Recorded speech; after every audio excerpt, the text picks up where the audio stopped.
I can't just sit here staring death in her face, blinking and asking for a new name with which to greet her. I am not afraid to say, unembellished, I am dying. But I do not want to do it while looking the other way. Hi friends, welcome to this video on World Society and a special warm welcome to a new series called Know Their Work. In this series, Sunny and I will talk about a writer or a poet whose work have affected our life, their contributions to the literary world, and the books that we recommend by them. And today we're gonna talk about the work of Audre Lorde. The daughter of Caribbean immigrants, Audre Lorde was born in 1934 Harlem. Over the next 60 years, she became an undeniable icon, a self-styled Black lesbian, mother, warrior, poet, forever synonymous with the intersectional feminist movement. Throughout her activism and work, she was a tireless revolutionary in the fight for women's rights. She fought especially hard to create spaces for Black and queer women in the movement, to bridge some of those differences between us. For it's not the differences which immobilize us, but silence. And there's so many more silences to be broken, she wrote in The Transformation of Silence into Language and Action. In her later life, she battled cancer for more than a decade and spent her last few years living in the US Virgin Islands. Around this time, she took the African name Gambia Adiza, meaning she who makes her meaning clear. Sadly, Lorde died November 17, 1992, on the island of Saint Croix. Over her long career, Lorde received numerous of accolades, including an American Book Award for A Burst of Light in 1989. She is remembered today for being a warrior poet who valiantly fought many personal and political battles with her words. Countless women from the Black community of writers have paid tribute to Lorde both before and after her death, for aiding them in breaking the internal and external silences that stem them from multiple oppressions. Lorde has spoken to and incited many women from various backgrounds. However, her influence has extended most readily to the Black lesbian community.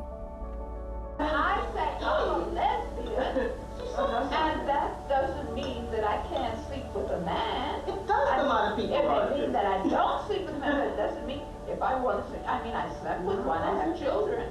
Yeah, well, sure. The fact that I was married didn't make me less a lesbian. No, I call it problem. A lot of people would.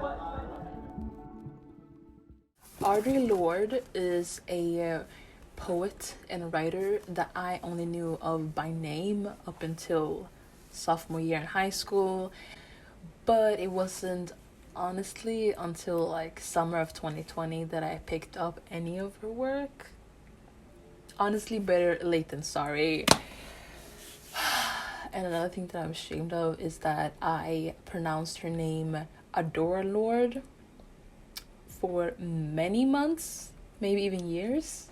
And it wasn't until I texted Sunny, the other host in the channel, and I was like, yeah, I'm gonna talk about Audre Lorde. And she was like, yeah, by the way, you should probably pronounce her name correctly in the video. Oh, I'm so embarrassed. For 6 months and nobody corrected me. Oh my god. Anyway, I picked up her work in the summer of 2020, and that's when I first felt connected to her, and then that led me in through a rabbit hole of all of her other works. So that could be a good transition. Let's talk about Audre Lorde's most known work. One of Audre Lorde's most famous poetry collections is the Black Unicorn. It's the first poetry collection that I picked up by her, and it's definitely not the last. In the Black Unicorn, Audre Lorde talks about blackness. She talks about womanhood. She also shines a light and gives validation to people who feel oppressed by racism and sexism. One of the reasons why I really love this collection is that it's really easy to read. Audre Lorde's work is, I would at least say that it's easy to read, and I brought this book with me to the beach or wherever I went this summer of 2020. I didn't really go anywhere because, you know, Miss Rona. But when I did leave my house, I did bring this with me, and I think I read it like 4 times. If you're someone who wants to read poetry but doesn't know where to start, I would recommend The Black Unicorn. From the first poem. I think the first poem is the poem The Black Unicorn, and from there you can't really stop reading it. Now we get into Audre Lorde's essays and speeches. One essay that I own is The Master's Tools Will Not Dismantle the Master's House. It's when I bought this book, I thought the whole essay, this whole book would be this essay, but in fact it's like 4 essays in one, and it's part of the Penguin Modern collection. This is the only book in the collection that I own. Maybe I should get the other ones. I'll need to check out what other books are in the collection. In the last essay called The Use of Anger, Women's Response to Racism, I read it and it really struck a chord. I couldn't really phrase it the minute that I closed the book, but when Audre talks about using your anger as a renewable source of power, I've never thought of it that way, and it wasn't until I read Eloquent Rage by Brittany Cooper and Rage Becomes Her by Soraya Chemaly that it really clicked in my mind. It's amazing. Then I own Sister Outsider and Your Silence Will Not Protect You, both by Audre Lorde. Who else? And I've only started reading Sister Outsider. I'm currently reading it, so I haven't finished it yet. And I haven't read Your Silence Will Not Protect You yet. But I will definitely pick it up before the end of the year. This book brings together essays, speeches, journal entries, and an illuminating dialogue between Lorde and sister poet Adrienne Rich. Even though these essays and speeches are from the 70s, it still feels so immediate. I think the same could be said for Your Silence Will Not Protect You. In here, there are just more of her work, and I don't know, I like this edition maybe a little bit more than this. But don't judge a book by a cover. Definitely pick it up. I can't possibly film this video without mentioning Audre's memoir, The Cancer Journals. I haven't picked it up yet, but I have heard nothing but good things. In it, she talks about her own breast cancer, and she also dispels some of the shame women feel when their breasts are removed due to their breast cancer.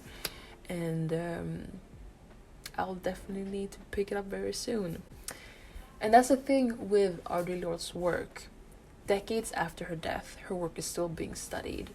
Audre once wrote, "I am not free whilst any woman is unfree, even if her shackles are different than my own." And Audre also talks about how she was other and different in every community she was a part of. She was lesbian in the Black community, and she was Black in the lesbian community. And she used that perspective to critique groups who valued their own suffering over the suffering of others. And that's one of the reasons why I really value Audre Lorde's work, because even though Audre Lorde is not here anymore, her work is. And her work is still the spark that lights a fire on radical change today. That was really dramatic. Even though Audre Lorde is not here today, her work is. And her work is still important. Her prose still feel important. So in conclusion, know her work. I'm finishing this piece of my bargain. And what I mean by that is it doesn't matter how long it takes to finish it, I don't know, but that is the shape of where I am living and functioning, and that I'm going on to something else, the shape of which I have no idea. Only thing I know is it's going to be quite different. What I leave behind has a life of its own. I've said this about poetry. I've said it about children. Well, in a sense, I'm saying it about the very artifact of who I have been. I really hope you liked this video, and if you did, please click the thumbs up button and click subscribe to see what author Sunny's gonna talk about. Anyway, that's enough from me. I hope you have a lovely day. See you in 2 weeks. Bye.